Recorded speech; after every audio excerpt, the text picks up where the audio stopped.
Hey guys, my name is Dojin, and I'm also known as an admin for the Asia competitive clan K-pop, and I'm also known as a caster for Krunker.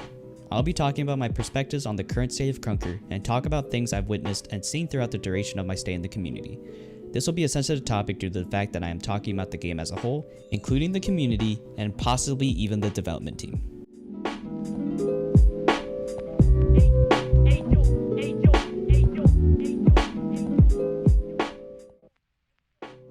The first thing I want to talk about is the consistency of updates that are being released. It just seems like they don't have a lot of use. I mean, I do understand from reading a tweet from Vince that says, Krunker players be like, why do you guys add skins and buff the crossbow, but don't fix this or that? Every dev works on different things, you know that, right? When we add a skin, it doesn't mean we are not working on the anti-cheat. I do understand his point of view because maybe from their perspective they're working on major updates, but honestly to the public it seems like nothing is being done because we don't get many status updates from the dev team. From my perspective, it seems like developers do not care about the game like they used to, probably because this game started off as an IO game that didn't seem like it'd get traction. But now, Krunker gets an average around 8,000 people in their player bases. It feels like the important updates that shouldn't be ignored are always pushed back further and further. A good example of this would be the anti-cheat for Krunker. They've been promising the anti-cheat for a while now, but no hints has been found for the progress of the anti-cheat. A recent minor update that revealed a new class called the Trooper has shown to not be a great class. If you put this into contrast to the Valorant, a 5v5 tactical shooter, you can realize that Valorant adds agents so that they can spice up the game and also potentially put rounds in different scenarios. A new agent named Killjoy was added to the game as an agent that can put down turrets to benefit the team. I feel like with this contrast, when the Trooper was added, it was not a good class. It didn't spice up gameplay at all, had below average stats, it didn't counter or overpower anything. The Trooper update seemed like an irrelevant update that probably shouldn't have been added to the game at all without any testing. Another minor update is the crossbow buff. I don't really have to get into this because everyone knows about it, and honestly I feel like the crossbow was fine before it was touched because it was a one shot one kill weapon. All the disadvantages made it so worth it when you got the kill. But when they buffed it, it just seemed like nobody really liked the idea of it. It probably took the developers around maybe 2 days to nerf the crossbow. For reference, I think the developers should ask the community if there are any volunteers to help test out updates before the release, and initially ask for opinions on the updates to get a general census and then continue to release it.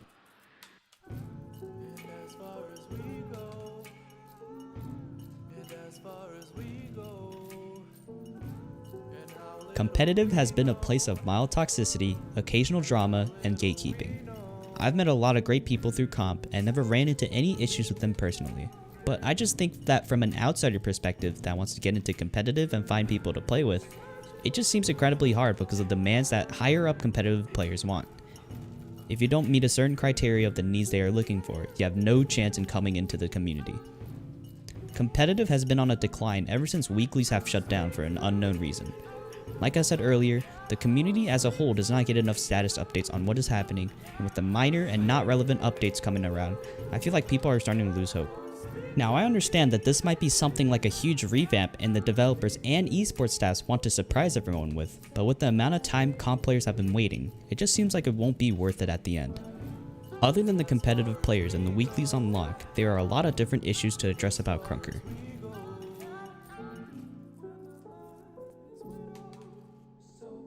There are not a lot of variety of maps on Krunker. There's currently only 3 playable and legal maps in competitive, the 3 being Sandstorm, Undergrowth, and Industry. In contrast to different competitive games such as CSGO, there are so many variety of maps to choose from, with each one being a whole different vibe than the other. With Krunker and his 3 legal maps, there is an open map, a closed map, and one mixed in between. I don't know much about map making, but I feel like there should be more maps that can be tossed in the map pool so that there are more ways that people can win games or even flip the tides. I feel like with the lack of classes there have been in Krunker, it makes all competitive games very repetitive. I thought when Trooper got released, it was going to be a new class for comp and even spice things up so that maybe some other classes can worry about the newly introduced Trooper. But that wasn't the case. I hope that maybe along the way there can be more additional classes that can be put in. To summarize everything, competitive Krunker is on a decline and the lack of maps and classes are starting to make playing competitive, or even Krunker as a whole, boring to play. The game has been out for 2 years, and it's a shame to see people are leaving the scene because of bad servers, bad hit reg, and more issues with the game, and even sometimes the community. I'm hoping that this entire revamp is game changing and maybe bring competitive Krunker back to life. Like I say for any game, with a strong competitive scene comes a strong player base.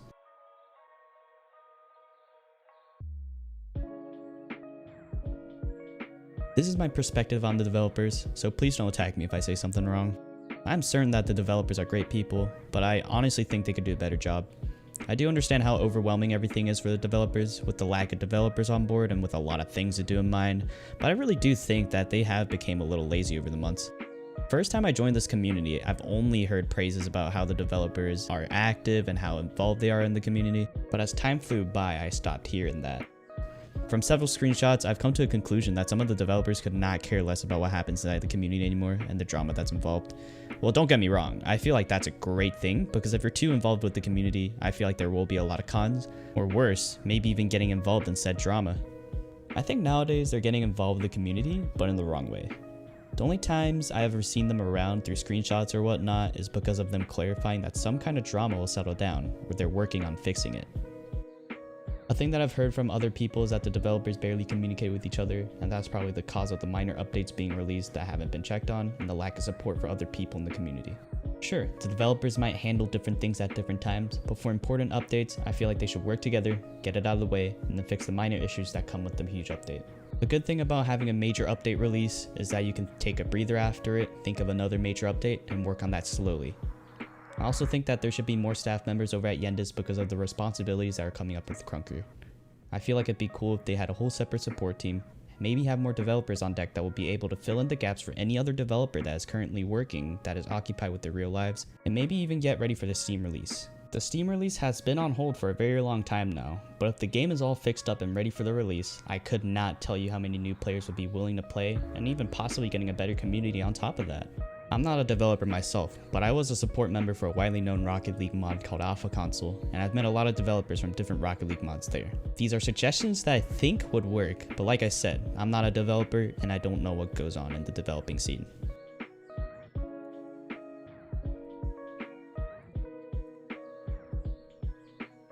This is going to be a super rough take, as I can only base this off of one perspective. As Stan Lee once said, "With great power comes great responsibility." This quote is probably the most I reference to when given power, because if you use your power wrong, consequences will happen. I feel like this applies to a lot of big content creators that the developers really enjoy helping out and watching, but some of the big Krunker streamers have in-game moderator status, and recently, this has been proving that it is not a great idea. 39E, a top NA competitive player, has tested these content creators out and see if they would differentiate a good player from a cheater. He did this twice to two different content creators, and both of them hacker tagged 39E. They apologized afterwards, but I don't think that banning an innocent player is something you can apologize for. With moderator status, you can ruin a person's entire career in less than 3 clicks, and giving them to streamers is dangerous in its own ways. If you're experienced with FPS is enough, you can usually tell a cheater from a good player, especially in Krunker. More instances of wrongful use of power has also been shown as well in the recent months. I feel like giving streamers power over people is not a good idea, because take it from Hypixel, a Minecraft server also named after the owner. Big content creators such as Technoblade and Skeppy and more know that they're only mere content creators, and they should still follow the rules, and if broken, they can be banned without any mercy. They are normal players, and I feel like the big content creators in Krunker should be treated the same way. Whether it's reasons the developers do not want to disclose, I feel like it's still only fair if people work their way up to moderator status, rather than it being handed to them just because they're remarkable content creators. Please correct me if I'm wrong, because I've only seen this from one perspective. Maybe there's something I'm missing.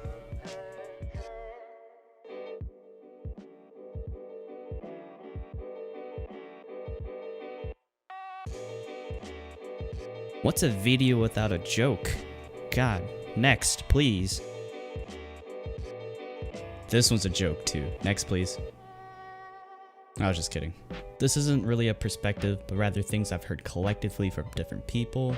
I'm not really gonna name them just in case they don't want to be named, but here we go.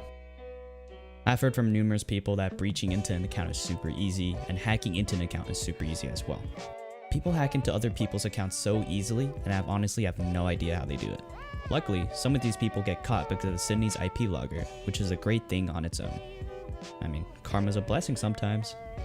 Anyways, There's so many people that I know that have lost their accounts so easily, and I'm pretty sure they aren't the type of people to look up free KR generator and then insert their username and password in. I've also heard there was initially an idea for a two-factor authentication, but it was never implemented. Maybe if the developers implement this, a lot of the hacking can be tuned down. I think I've said everything on my standpoint on Krunker and what I think needs to be worked on. If we put all the flaws of Krunker aside, I think I'm looking at a game with huge potential due to its unique movement mechanics. Why do you think big people such as Keemstar wanted to invest in a Krunker tournament? Why do you think an organization signed themselves into Krunker? Well, they regretted it later. But even if the devs in the community have their up and downs, at the end of the day, I'm grateful for a dev team that listens to the community a good amount. There's still some things that need to be worked on in the game that has been a reoccurring issue, which I'll list some right now. And if these are fixed, oh man, will I jump for joy. Even if it may be embarrassing to admit that I tried to main an IO game, I don't think I'd be afraid to say it. This community has brought me so many good friends that I am grateful for, and a place to go whenever I feel down. This community has been amazing, and I would hate to see it fall, thus the reason why I'm making this video addressing problems about the game in hopes of fixing it.